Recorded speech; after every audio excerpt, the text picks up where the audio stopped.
Hi there. Your next Scratch program, I just want you to create a quick blast off for your sprite.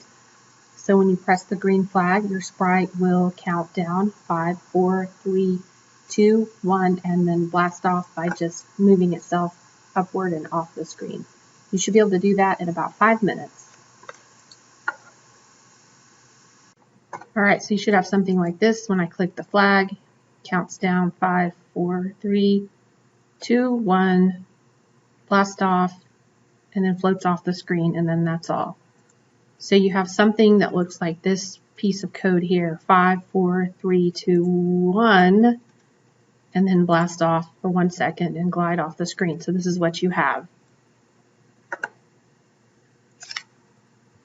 Now what if I ask you to blast off just 3, 2, 1? Well, that would be easy because we could just take these two out and blast off. Or even count from 10 countdown, and you could probably do that. But what if I wanted 100 countdown? Well, you don't want 100 of these say commands in here. So we're going to learn how to ask a question and let the input drive the program. That's called user input. So we can ask a question, store it as a variable or a placeholder, and then use that value so that it'll always work. So the ask command, so that we can ask for something, is in the sensing panel. So we haven't used any of these sensing panels at all. So we're going to ask a question, and it defaults to what's your name, but we don't want to know what's your name. We want to know your countdown number. So we could ask it really nicely, say, what is your countdown number? What number would you like to have? And use that. Or I'll just say countdown, ask countdown, and wait. So now whenever I see this, whenever I play it, the cat's going to say countdown number and then put a blank down here on the screen so that I can enter a number. And then I can just enter a number and hit enter and it should work. Of course, now it doesn't do anything yet because we just allowed the number. The number goes into a placeholder called answer. And we don't want to keep things in answer. We want to create our own variables and use those. Variables are under the panel called data. And so we're going to make a variable and we'll just call it count. We're going to keep it active for all sprites and click OK. So now we have all these things that we can do with our count. The next thing we want to do after we receive that count is we want to store it.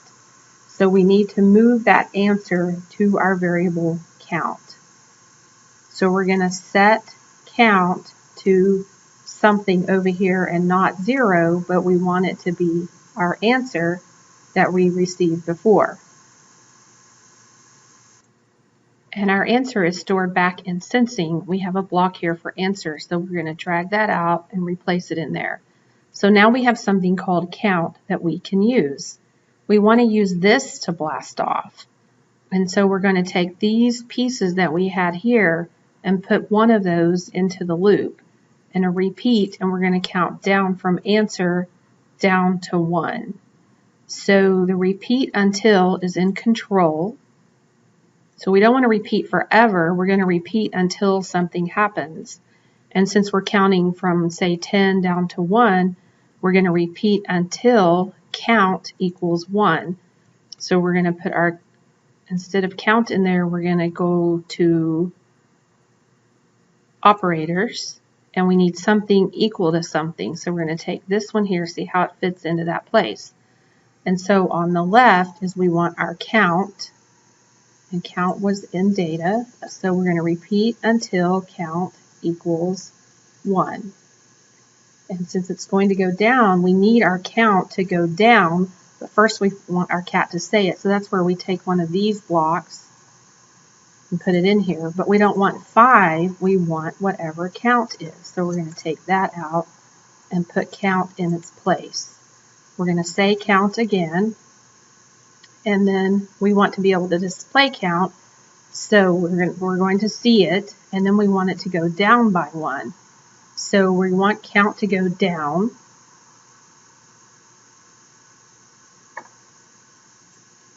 So back in the orange block for data, we're going to change count. We're going to change count. We don't want it to go up. We want it to go down by -1. And then let's say we want to say blast off and glide. Let's see what we have now when we see this. We'll start from the beginning. So now we can enter a number. So if I put in 4, it should start at 4, count down to 1, blast off, and then go. So you didn't see the 1 very long because there wasn't much of a wait in there. Let's see it again. Start from the beginning, enter a number. We'll count down from 10 this time.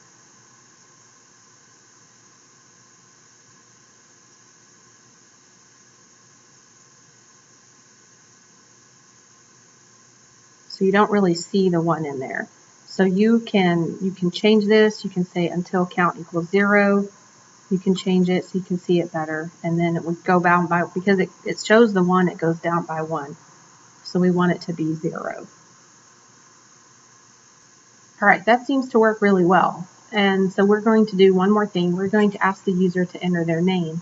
So when it says blast off, we'll have whatever name they put in there. So I'm going to detach this right now, and I'm going to ask, what's your name? And so that is in the sensing.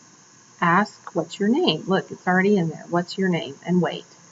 Remember, your name is stored in a variable called answer. And we need to make a new variable called name. So we're going to go to data and make a new variable and just call it name. And now I'm going to change name, set name to, what are we going to set it to? Whatever answer the user put in. So that's under sensing, set name to answer. And now we have 2 variables we can work with, name and count. So on the blast off, we want to join in their name after the word blast off. So that is a join command. That's in operators right here. So instead of saying blast off, if we put the join inside here, we can say blast off here in the beginning. And then over here, instead of world, we're going to put their name. So where is name located? In data. So we'll slide that out to this box, and it should say blast off and whoever their name is. So let's run it. What's your name? My name is Bob. And it didn't count down. All right, let's play it again. Should work just fine. What's your name? Bob. What would you like to count down? I'll just do 3. 3, 2, 1, blast off. Did you see how it put blast off, exclamation, and then Bob on the other side? Well, what if you want to put your exclamation on the other name of Bob? Well, you can join with a join. So we're going to take another join and write in here instead of hello. We have a join and a join with a join. So we're going to move this name over here. So this will be blast off. And the no exclamation, we'll put a space. And then the exclamation can go over here, and we'll just put 3 of them, 4 of them to be happy. There we go. Play. What's your name? Lulu.